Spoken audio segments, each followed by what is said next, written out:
Good evening, I'm Heath Garvin. Thanks so much for joining us for our Ask 2 Live with a team from Houston Independent School District. Over the next hour, we will be getting answers to some of your biggest questions as your HISD students get ready to go back to school on Monday. Joining me here in studio are Eugene Salazar, who can talk to us about transportation and facilities, and he is a member of HISD's COVID Safety Committee.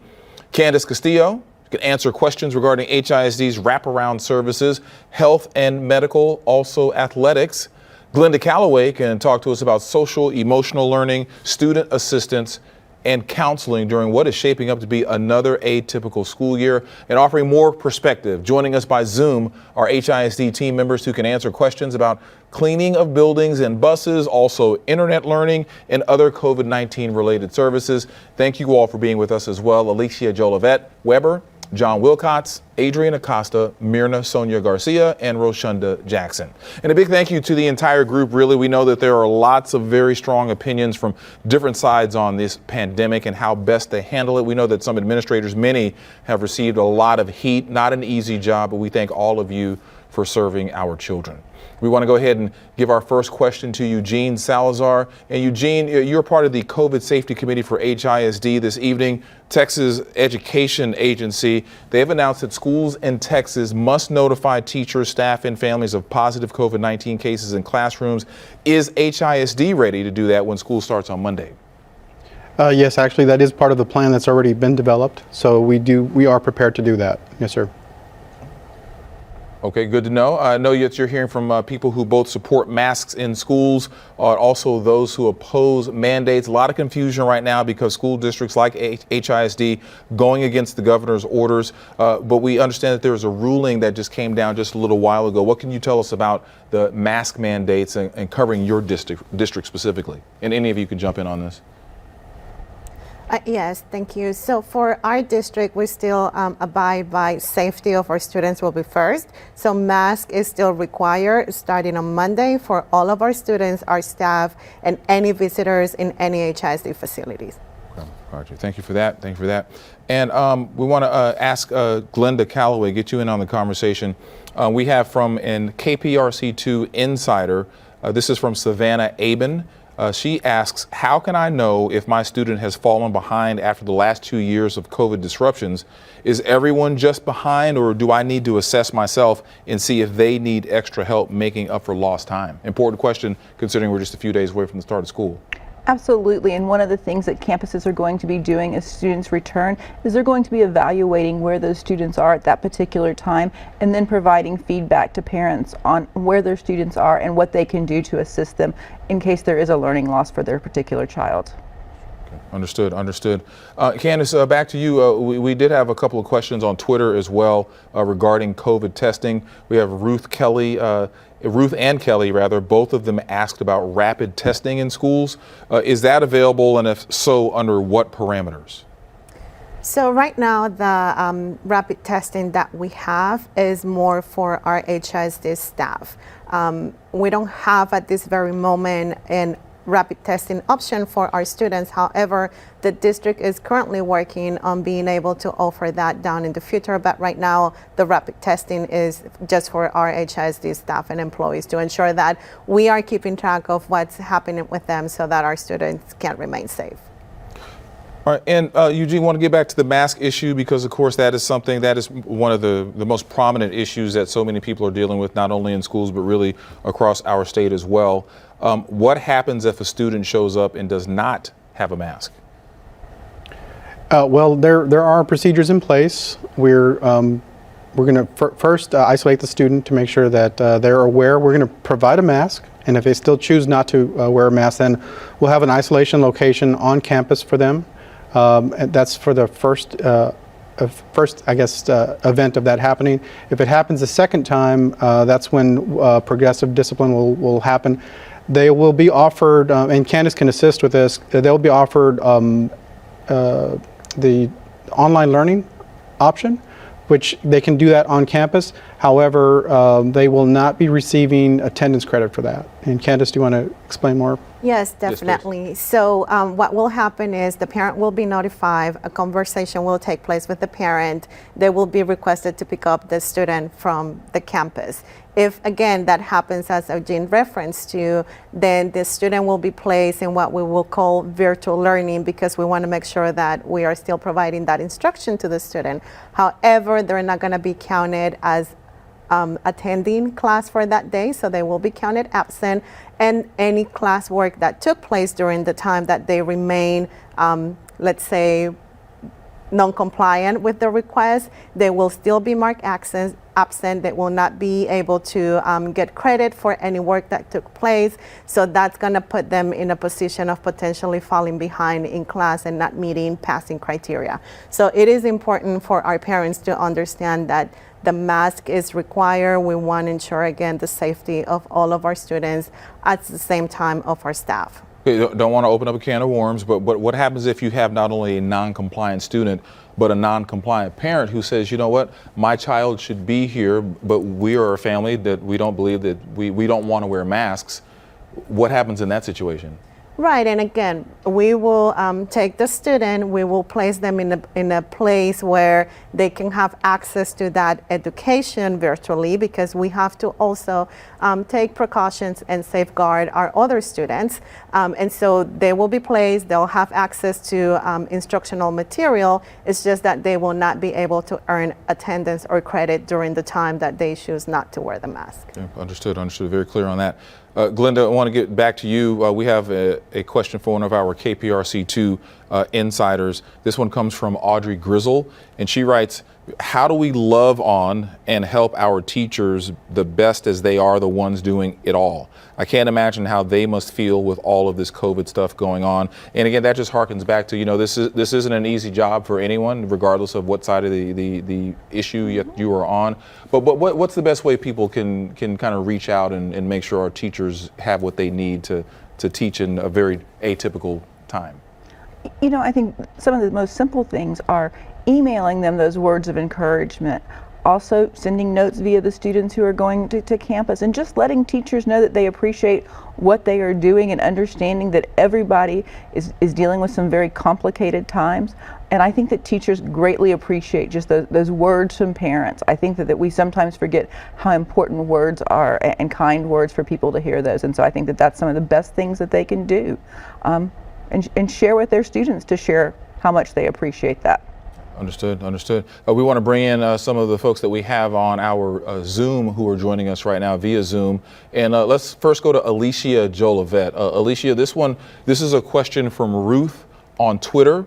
Wanted us to ask, how are schools approaching air filtration? Will all classrooms be provided with appropriate filters and air circulation? What she's worried about meal times, in particular when students are allowed to remove their masks. That's a good question. So what the team has done just throughout the pandemic itself, the teams are treating the HVAC issues and reported concerns as the highest priority. So anytime we have a request or any type of notification about cooling or air filtration issues, then the team is automatically dispatched. So we are bringing in the proper airflow to make sure we have the proper air exchange going in and out of our classrooms. As far as our filtration systems, per CDC, of course, we did not have to upgrade any of our systems, but we are using the highest MERV filters allowable for our systems. So that's what we're doing as far as air filtration is concerned, and we'll continue to monitor it. We're dispatching the teams daily, and we're going to be on site not just the first couple of days of school, but the first couple of weeks of school, just to make sure we're providing the necessary comfort and proper airflow. All right, Alicia Jolivet, thank you for that answer. I want to go to John Wilcox. He's also joining us via Zoom as well. John, your expertise is the transportation area. A lot of folks, a lot of kids in HISD ride buses. They're reliant on that transportation. How much is transportation going to be impacted this school year because of the pandemic once again? Well, transportation is going to be different than what we did last school year when the pandemic started. Last year, we had the ability to only do 26 students per school bus, one student per seat, and skipping it unless they were in the same household. But now we're resuming normal operations as in pre-pandemic times. And so with that being stated, the students are going to have to sit by each other, and they're going to have to wear the mask while on the bus. Now, what we're going to do, and what we've already prepared for, is each bus has a sanitizing station. So we're encouraging students before they get on the bus to sanitize their hands, along with sanitizing as they leave the bus. We're also going to have windows down so we can have some circulation going on the bus while the ride is going on. And our drivers will also be wearing masks, and we're daily going to clean our buses during this pandemic time.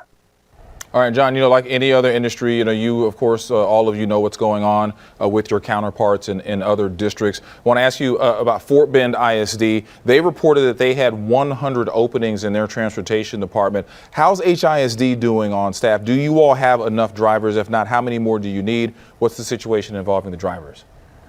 Well, when we look at the numbers of the students that we currently have that are eligible for transportation, we, like the other counterparts in the surrounding districts of Houston, are in need of drivers. And yes, we do have a shortage.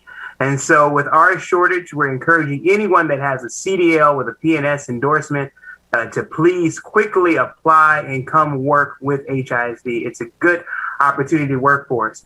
And so one of the things, just being transparent and honest about, we will see a lot of combinations of routes together. There are going to be some late routes. And so we've reached out proactively to campuses and let them know each day parents would know what's going to be late. But yes, we do have staffing shortages. And so please, if you know ones who want to apply, those who used to be school bus drivers, we're encouraging them to apply and work for Team HISD. And can you put a number on it about how short are you at this point?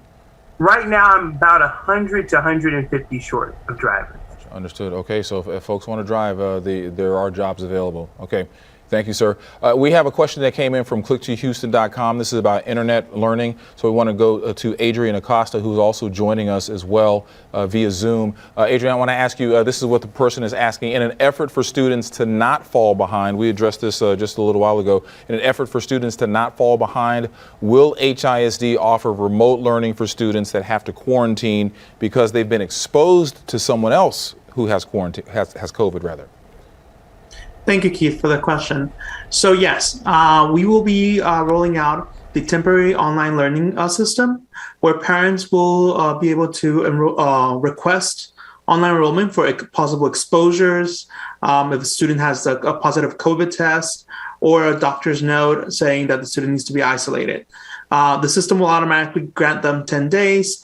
It will go to the campus. Campus will enroll them. And then the moment the campus enrolls them, the student will receive a virtual schedule immediately. So there is options available. Our intent is to make it as easy as possible for parents and the schools so they're able to have that flexibility during that time frame. Okay. All right. Thank you, sir, for that. I want to come back here into the studio. Eugene Salazar, there are some questions about physical distancing rules. A lot of folks just may not be aware right now at this point. Can you kind of walk us down the road? What are some of the new rules regarding physical social distancing? Yes, so that is a challenge for us this year. We definitely know that ideally we would have 6 feet of physical distancing when possible. But since we no longer have a true virtual option for students to have virtual school, all the students are going to be in the building, and that's what we're planning for. So we'll be challenged with that. As much as possible, we'll physical distance, but we're shooting for at least 3 feet of spacing, physical distancing, if possible this year.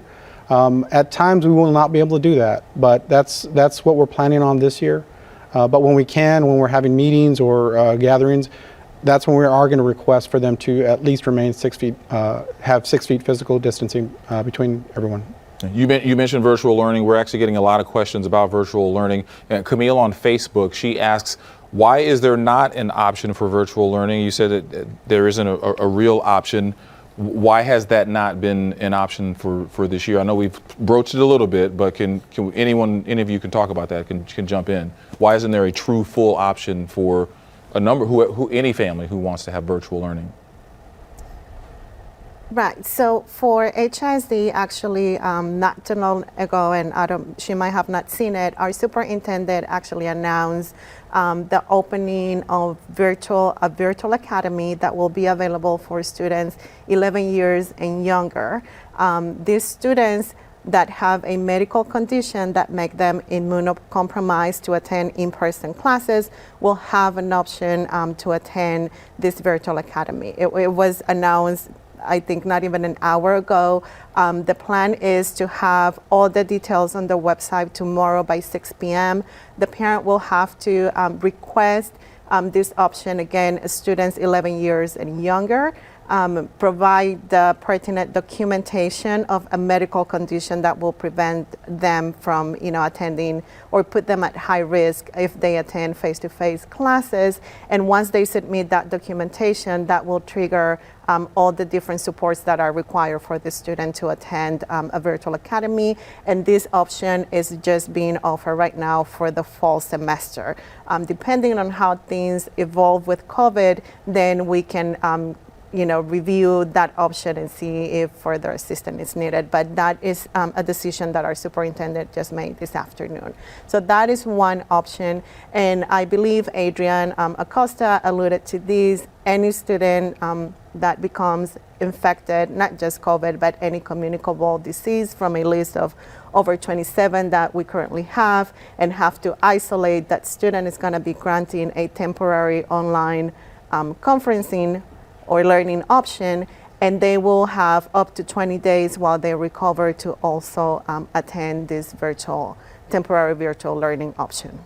Okay, and just to follow up to that, we want to get back to Adrian Acosta, who is on, you just mentioned Adrian Acosta joining us via Zoom. One question that we got from Twitter, is HISD, will they be ready to provide virtual learning for all grades? We just mentioned that for kids 11 and under, but will there be eventually an option for those who are older for all? And can any of you, Adrian, we're going to go to you first. Can any of you just kind of give us insight on what went into making the decision? Because again, a lot of questions about the virtual learning. So a lot of parents want to know, why wasn't there an option for a wider group? I think is the biggest question.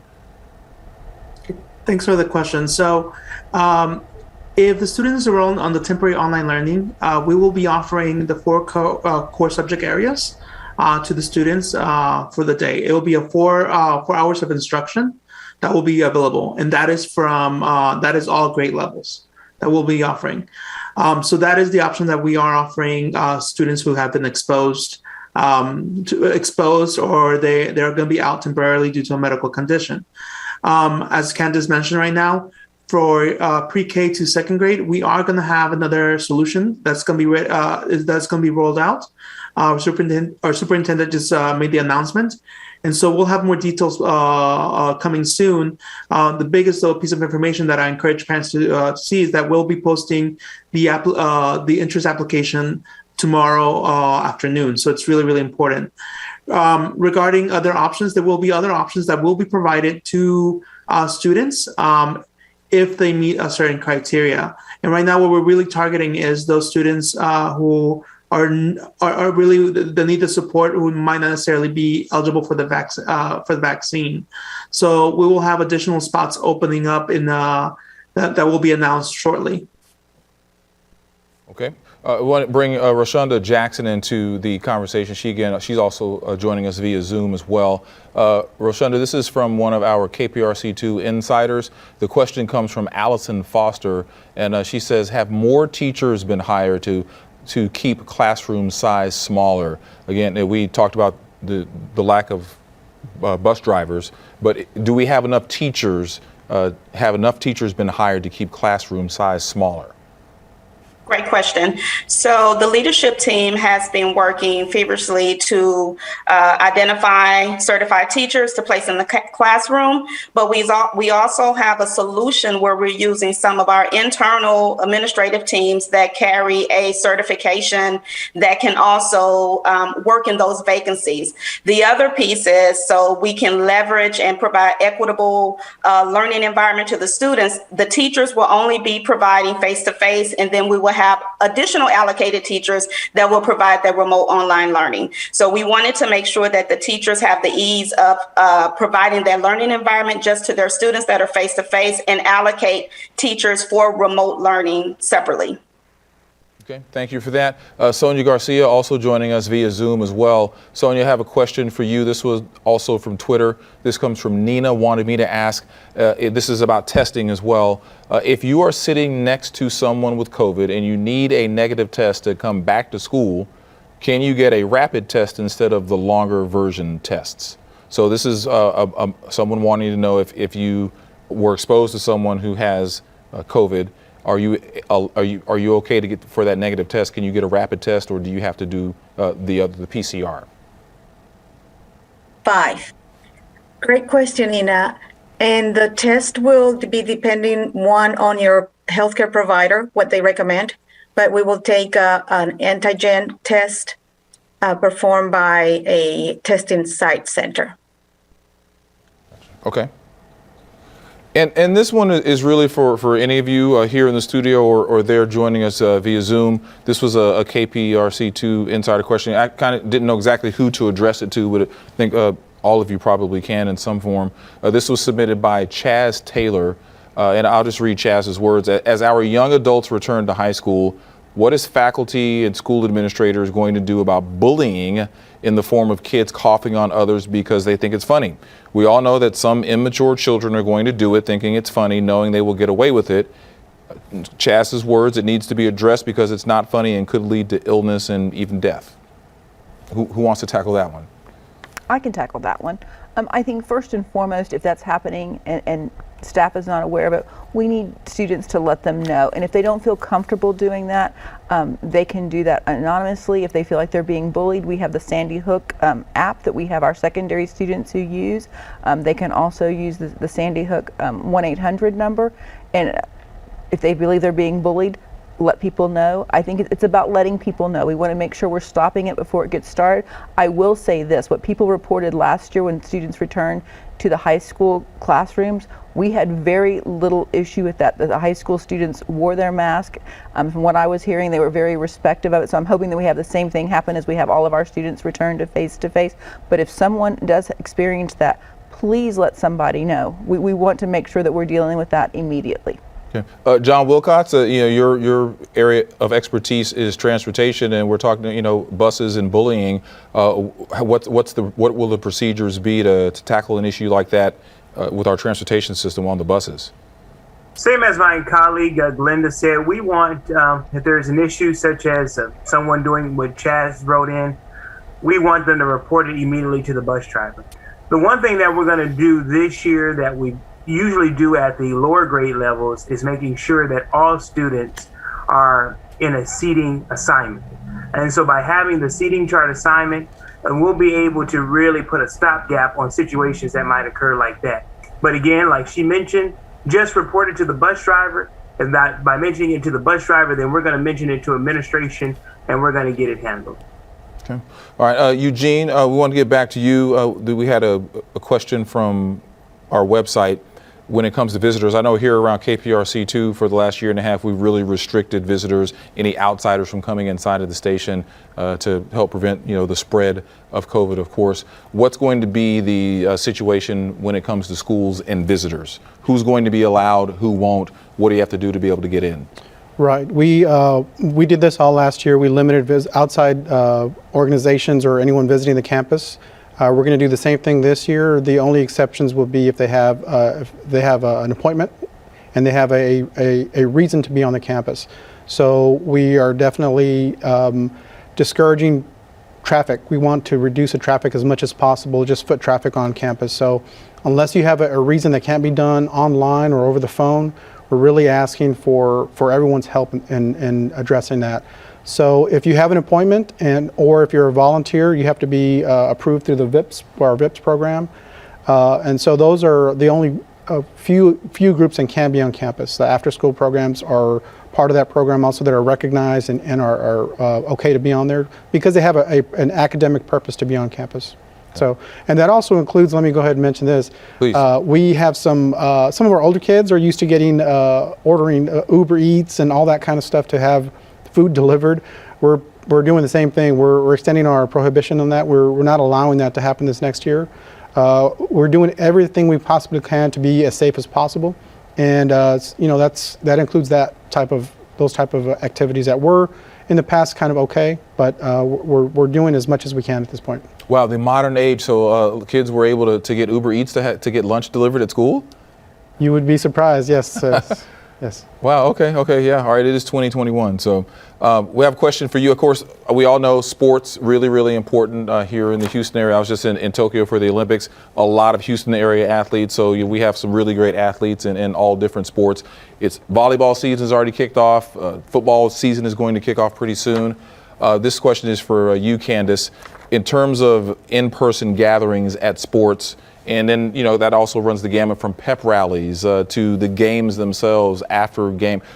Are there any rules in place? What are students and parents going to have to be knowing about? What do they need to know about as we get into this new school year when it comes to gatherings for sports? Yes, definitely. We have placed some protocols to ensure, again, the safety of our students and everybody that is participating in these athletic activities. So the capacity limit to attend these events are going to be set up at 50%. So we want to encourage parents to, you have the schedule of the games, ensure that you're working with the school and getting your tickets sometimes because capacity will be limited at 50%. Another important thing to note is that while inside, so volleyball season, as you mentioned, basketball, all those indoor sports, you're gonna have to wear a mask while you're, attending, even if you're just a spectator.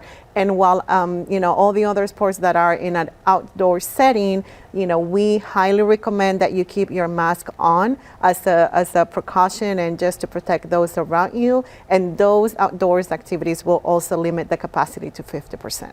Okay. Anyone else need to chime in about that? Here or on Zoom? No? Okay. No. Okay. So we have a Facebook Live question. Again, we're still getting a lot of questions about virtual learning. So we want to make sure that everyone who's tuning in has a full understanding on that. This one comes from Omar on Facebook. He wants to know, can students who live with immunocompromised parents be eligible for the virtual school option? Can we explain that for Omar? Who would be able to do that? Yeah, I can take part of that, and probably Adrian can also just share a little bit more of insight, because as we said, we are developing some options right now. Full guidelines will be available tomorrow. My best advice would be that when in doubt, make the request, because all of the requests that we receive are going to be reviewed, and then a determination will be made, and that's when the family will be notified. So as of right now, we don't have the full guidelines of everything that will entail this new option, but I will again go ahead and make the request, and we'll review it as received. Adrian, you were brought up. What can you add to that? Yeah, no. Again, just like Candace mentioned, it's if the parents in doubt, it's always best to ask the campus. We are offering options. We are right now developing protocols of what we're going to do for those situations. So it's really important for the campus to ask to see what the options are for the students. Again, more information will be forthcoming later this week. Okay. From the athletic field to the playground, we have a KPRC2 insider question. This one comes from Alyssa, and she asks, what is the best type of mask for elementary students who will be unvaccinated? We all know that they aren't that age, hasn't got approval for the vaccine. What type of mask for elementary students who will be unvaccinated and playing during recess? Also, are there any face shields that can be recommended? Can anyone speak to that for us? Face shields or? I was going to ask Ms. Garcia to answer. Garcia, please. Yes. Yes, hello. Yeah, I can take that question. That's a great question. So the CDC guidelines indicate to have a face mask that has at least 2 layers for protection. And face shields are not required as long as the child is wearing the face mask. And the face mask must cover the nose and the mouth. Okay, and Sonia Garcia, while we have you, is HISD, another question, this one came from click2houston.com, will HISD be offering vaccinations during the school year? So HISD has partnered with different community providers, such as the City of Houston, and we have been offering vaccine clinics and vaccine events throughout the Houston area. Okay. We have another KPRC2 insider question. This one comes from T. Sims, who writes, why can't Texas schools open after Labor Day? We are still in a pandemic. Also adds, is delaying an option? What will the district do if a shutdown at a school is needed? So several questions there, but was a delay considered at all? We looked at all the different options and really just decided that it was best to go ahead. Most of the districts around us have already opened earlier than we have. So next Monday, we're one of the last districts to open, and really going ahead and not delaying to Labor Day, but going ahead and getting started and getting students in school, so that then we also have the option that we're opening up now for the virtual, and that will take students another week to get into that if they're qualify for that. And so I think it was just the time to go ahead and get started. And the other thing we ran into this year, to be very honest, is when we started so late, it put a lot of our students who were heading to college in a bind, because graduation and final transcripts and those things were very delayed because of when school ended. And so we had to take all those factors into consideration. In terms of schools closing down, one of the things that's a little different for us this year, and actually all through after the beginning of last year, every school is equipped with electrostatic sprayers. So if there is a case where there's a positive case on the campus, we're able to fog. We actually fog every night with the electrostatic sprayers to just disinfect the entire campus. And that's every campus? Every campus, every building, that gets fogged every night. And so that's really helped us make sure that we have done everything we can to make sure the school is ready for kids to come back the next day. If there are situations where there's multiple cases, positive cases, that's when we get the assistance from our health and medical services team. They review the numbers, and it's case-by-case basis. If they decide an area has to be closed, it could be just a wing or it could be a campus, but in general, we're able to address it and be ready the next day. So that's where we're at this year. So we feel a lot better about being able to make sure that the spaces are ready for the next day. Okay. Thank you for that. I think this next one could probably go back to Sonia as well. Or Sonia and Glenda, we probably can hear on this from both of you. Nancy Megan, she wrote in KPRC2 Insider. She says, I'm up in the air about my 5-year-old daughter starting kindercare. She has immunity issues, and I have a toddler at home, even more sickly. Even though I know socializing is an important part of development, I am very concerned about her returning to in-person classes. We recently had a death in the family this year with COVID, so our concerns are not irrational. What do you tell families who have concerns like Nazy? I think the best thing that they can do is they can really talk about how their family feels about it, and really, I mean, a pre-K is a young student to really talk about. What I would encourage parents who are sort of anxious, and students are anxious about this process, so they are, if they will go to Houston ISD /SEL, the SEL department, our social and emotional learning department, has great resources on there for parents for them to use to learn things themselves, and also for things for them to learn and use with their students and children. And so I really encourage them to look at that resource and use that. But there's going to be anxiety, and it really is going to be a family by family decision. And I think that Eugene and his entire team have done everything they can to make our schools as safe as they can, and taking care of sterilizing things and cleaning things every evening. But once again, it does come back to what the family feels comfortable with. But we really want to see the students come back in, because it is young students, it is about the learning to socialize, and there's a lot of skills that come with that part of being on campus and really interacting with other students.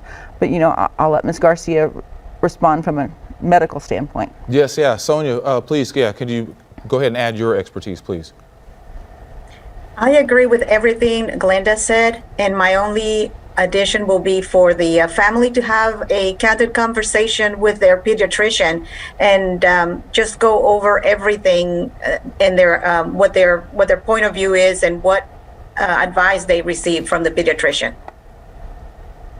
Okay. All right. Thank you for that. We have another question that is coming in from. Can I add before you? Can I add please, before we go on? Yes. So just to add to what's shared already, one of the things that we've seen from last year is the school is a safe environment. It's the safest environment we have out there. Based on the protocols that we have in place, it really does protect the kids. You know, what we were seeing last year, just based on our own in-house, what we noticed, the spread was at outside events. When they were at school, the kids were really good about keeping their mask on and not touching each other, and so they really worked on that. And the teachers really did a great job all year long of encouraging that behavior. So the safety protocols are not going to be new to students. The teachers really understand what they can do to be as safe as possible. So we do feel that schools are a safe environment as opposed to, you know, on the weekends, family gatherings or going to the mall or whatever happens. That's where we were seeing last year some of the positivity showing up, bringing it onto campus. It wasn't being spread at schools. So, you know, we know things have changed a little bit, but we do feel like the precautions we're taking are tried and true, and we feel like we're as ready as we can be for this school year. And if I may add, yes, please. I'm sorry, something, and Ms. Garcia might have mentioned it, I didn't get her full audio, but just a reminder to these, the person that asked the question is that as of tomorrow at 6 p.m., we're gonna have a process where, again, our students 11 and younger, which your kid will qualify for that, are going to have the option for virtual learning. So if at this moment they have a condition that will put him at risk, if they go face-to-face, they're going to have these virtual options. So we encourage the parent to please visit the website tomorrow and be able to make that request for accommodation if that's something that they would like to opt in. Okay, thank you for adding that. We have another question, as we've said all night long, that a lot of questions about virtual learning, virtual academy, and we have another one, this one from click2houston.com regarding HISD's virtual academy. Someone wants to know how and when will applicants find out whether they have been approved for it? What's that process and how quickly will they find out? Correct. So the process again will open tomorrow around 6 p.m. So we encourage everybody to go fill out the application for it. They're going to have until Wednesday of next week to submit the application and their documentation. The documentation, again, is going to have to be taken to the actual school so that we can evaluate it, and then notifications will be made that next Friday. So next Friday, parents will be notified if they had been indeed given the slot on the virtual academy. And you know, so many questions about virtual learning and the virtual academy. Glenda, I'm sure you can address this. You know, what we saw from a number of studies from this past year, from the past school year, was that there were just a number of kids who really fell behind when it came to learning because of the virtual learning. You know, I think most people, and you all will be able to tell this better than any of us, that most experts say that kids learn so much better and learn so much more when they're actually in a structured environment. Can you just talk about that and those realities and how that went into the decision to have most kids return starting on Monday? I think that's absolutely the reason we decided to have most students return, is because we do know that students struggled to complete work virtually, whether it was to actually submit it, whether it was to learn the skills that were being taught.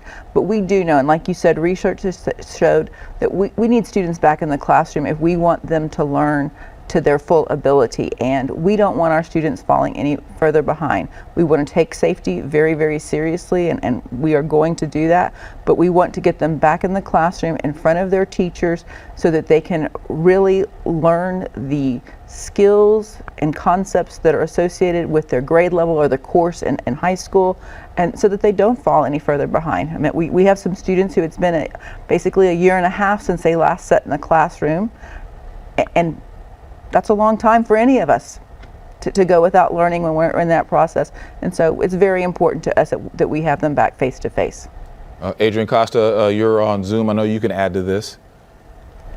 Yeah, so we also understand parents want to have their students face to face, right? But if the student does go into virtual learning, one thing we do want to emphasize to the parents is we have been taking notes. we understand things that have worked and things that we could improve on, right? So, for instance, the temporary online learning environment, we have applied a lot of the lessons learned throughout the pandemic to make the experience a little easier and more flexible for the student and parent. So, for instance, we're providing, regardless of the student grade level, the overall experience when they go into our learning management system, which we call the hub, will be very similar to one another. So, a student doesn't have to, because we did hear the parents' frustration, like, I feel that because I'm clicking everywhere, I'm having difficulty reaching the learning items. Well, we learned that, and we basically are providing guidelines to our online instructors to make sure that they're aware of best practices and to provide the most engaging experiences to the students. Thank you, sir. Roshonda Jackson, we want to bring you back into the conversation. Some parents are wondering, they want to know if their child, unfortunately, does come down with COVID, just a reminder of the process in terms of getting homework and the assignments to those kids. Sure, great question. So if students meet one of the criteria and is diagnosed with a positive COVID test, the process that's been put in place through the temporary online learning is they request that information through the home base, through HISD, and so they will submit that information. So once the information is submitted, it goes directly to their campus of enrollment. That interaction starts right from that point at the campus of enrollment, and that child is then migrated over to the online learning system. So everything that the student needs once the student is diagnosed with a positive COVID case or meets one of the criteria, that student is automatically within 24 hours after the paperwork is received and the forms are completed, transition over to the remote learning. And so at that point, the very next day, that student will begin having a remote learning environment with their teacher of record. Thank you for that. This next one will go to Glenda. Glenda, this one comes from Facebook. Question is, will students be eating in the cafeteria or in the classroom at lunchtime? Obviously, a lot of parents want to know how that's going to go. And I'm going to ask for Eugene's input on this. We'll pass that to Eugene, yes. Yes, actually, we will have breakfast in the classroom, but lunch will be served in the cafeteria. Gotcha, okay. Yeah, and that's a difference from last year, only because all the students will be in the building, so we need our nutrition services staff to be in the cafeteria serving the food. It's a matter of manpower.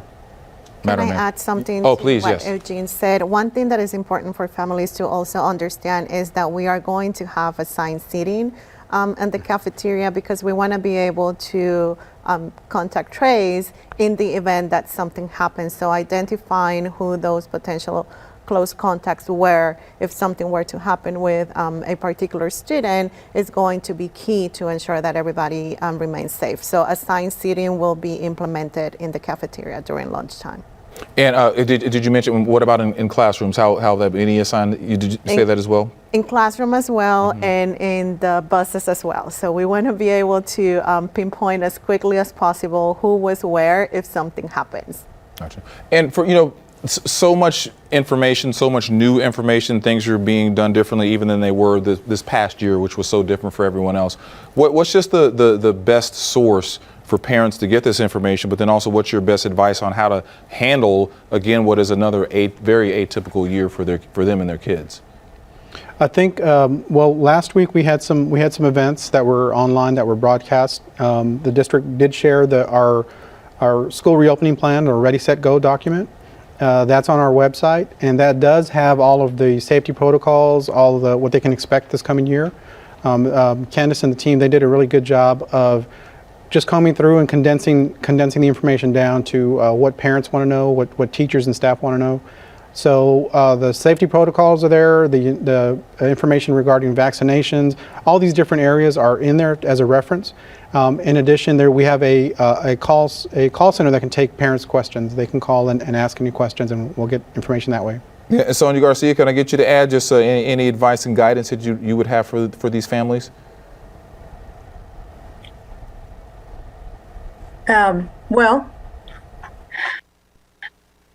Just know that, as always, we have tried safety above all else, and so we will continue to do that. We do encourage and we please ask parents to send their kids with face masks. And our nurses will be on campuses assessing the situation and being the frontline workers for the community. And if I may add something really quick. Yes. It's also important for our families to understand that monitoring symptoms is also like one of the biggest things that you can do. If your child is sick, even if you're not sure what the fever might be for, precaution is key in this case. So make sure you're monitoring symptoms and don't send your kid to school if there are exhibiting any type of symptoms that could or could not be COVID related, just until you can take them to their physician and be sure that there's nothing to worry about of any of the symptoms that they might be showing. And also we know that this situation is moving so quickly, so information, our district is very committed to ensuring of taking everything that is happening, make any adjustments and updates to this plan. So going to the website daily, if possible, it's a great option to stay informed of what's going on in HISD. Okay, thank you. And still, we don't want to beat a dead horse too much, but we are continuing to get a lot of questions from the about virtual academy, about virtual learning. So again, another question just to clarify from Click 2, what will be the eligibility criteria for virtual academy? Is any student 11 or younger, if they're not vaccinated, are they eligible for it? I'm going to start, and Adrian can probably add. It's not that they're not vaccinated, is if they meet the criteria, being at risk group because they have a medical condition, they're immunocompromised. So they're going to have medical documentation that proves or that states that this student, is at a higher risk because of a certain medical condition. So the recommendation is that they do not attend to face-to-face. So it's not just because you're not vaccinated. It is based on those criteria. Okay, and one more question for clarification. Again, this is about sanitation protocols. Jamie on Facebook wants to know, what are those? With a reminder of those new sanitation protocols. Will schools be disinfected periodically during the day? Eugene, you had addressed this. Could you address it again? Sure. We have our in-house staff or custodial staff that does the regular cleaning, but in addition to that, we have a team that's coming on to do cleaning of our high-touch areas. So they'll do on an hourly basis. They'll wipe down with the sanitizer doorknobs and restrooms, areas that do get a lot of frequent touches. So we do have that in place. We'll have that for day one of school. Okay, we're going to get final thoughts from all of you in just 1 second. Real quick, John Wilcox, transportation was mentioned, and the fact that there will be assigned seating. What other advice, guidance do you have for parents who will be putting their kids on the buses? The same thing that Candace mentioned moments ago, self-monitoring. So if the student is going to board the bus but is not feeling good, not sick, I'm asking that you please don't let that student ride for the day. And like Ms. Garcia has eloquently said, consult the pediatrician first. That's where it starts, because we're going to start off with the child in the morning, and then we're going to hand them over to the campus. And so we want to be mindful of that. Also, please encourage them to wear their masks, not just when they're boarding the bus, but we understand many of our parents are back in the workforce again. So please wear the mask even while they're waiting for the bus stop. But understand we're going to do everything in our power to get your babies to school safely. Time now for our final thoughts. We're going to go ahead and stick with our Zoom guests to begin with. Alicia Jolivet, just your final thoughts, anything we didn't discuss that you thought was important, or just any advice, any guidance you wanted to offer? Absolutely. So just reminding you that HVAC issues are our highest priority. We're going to continue to monitor those issues, requests, notifications, filter changes, etc. But not just HVAC, we're also monitoring our plumbing, because water is important. We want the students and staff to wash their hands continuously as much as possible. So we're going to monitor our plumbing as well. Just as Eugene mentioned about the sanitization process or the disinfection process, keep in mind that communicable diseases are not new to HISD. So our custodial team has responded to many communicable diseases in the past. So we do clean with a hospital grade disinfectant. We're also using the electrostatic sprayers nightly or daily, and then wiping down our high touch or frequently touched surfaces on the exterior of the classrooms. We don't want to disrupt classroom education for our scholars. Also, a reminder, our phone bank will be open on tomorrow. And I know the team will share that information that's in the actual room with you. So our phone bank will be open. We are trying to be as transparent as possible. So we do make sure we either communicate the information out or publish it on the website. So we're looking forward to a great year, a successful year, a safe year. And we're just prepared to receive our scholars. Alicia Jolivet, thanks so much. Adrian Acosta, any final thoughts for you? We understand communication is very important for the community. So again, I highly recommend that the community visit our district website. If they're interested in doing the temporary online learning, that information will be available at www.houstonisd.org/home. So I highly encourage parents to get information. There'll be informational materials there for them. So again, that information will be available. In terms of the virtual academy, as more information will be provided as time goes on. So we will keep the community abreast of any changes that happen. Thank you, sir. Roshonda Jackson, if we can get your final thoughts, please. Absolutely. Parents, if you know that your students have been diagnosed or meet one of the criteria as we plan for the start of school, please visit the site that Adrian spoke to. Go ahead and start the process so we can go ahead and get the scholars enrolled in the remote learning when school starts on Monday. We want to be a support to the parents. We want to be a support to the students, and we want to be a support to the staff. So continue to monitor the site. We will continue to monitor TEA site for any changes that may come our way and share that information transparency to our parents. All right, Roshonda Jackson, thank you. And Sonia Garcia, we certainly want to hear from you one last time as well. Thank you. So for parents, please monitor your children before sending them to school.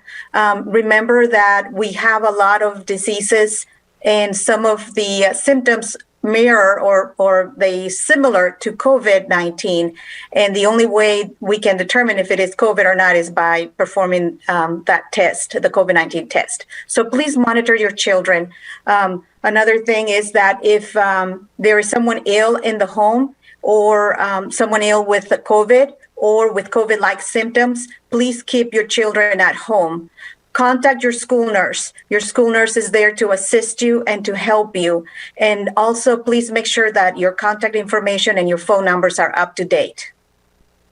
Thank you so much, Sonia Garcia. And we want to get our final thoughts here. Our three in-studio guests. We're going to go ahead and give Glenda Calloway the first chance for that. Thank you. I want to announce that we have an event tomorrow, a back-to-school event at Bethel's Empowerment Center. And while supplies last, we will be doing immunizations. You need to bring your immunization card for children with you when you come for that event if you want to get the immunizations. We'll have COVID vaccines, fresh produce, we'll have backpacks, hygiene items, and school supplies for students. So we really hope that people will come out and take advantage of that. And it's from 9 to 1 at Bethel Empowerment Center as long as supplies last. Okay. All right, Glenda Calloway, thank you. Mr. Salazar. I just want to share again that everything that we do, all the decisions we make, it's with the students in mind. Students and staff, the safety of the students, that guides us, through this time. We don't, things change so fast. That helps us understand what our end goal is. So I know things are changing. I know parents are anxious, staff is anxious. The choices we're making right now, we're doing on behalf of the students. So just keep that in mind. Be patient with us. We're trying to be as responsible as possible. And again, like last year we had to be flexible. This year we're being flexible. Things are changing. We are reacting to them. So I wanted to share that. And the way we get past this is people need to get vaccinated. So we can't stress that enough. That's the key to getting past this. We need everyone to get vaccinated. Eugene Salazar, thank you. And last but certainly not least, Candace Castillo. Yes. Please stay informed. Check the website, follow the district's social media. We have actually a phone bank tomorrow available as well. You're more than welcome to contact us at 713-556-4636, and we'll be answering questions from 5:30 from 4:30 to 5:30 rather.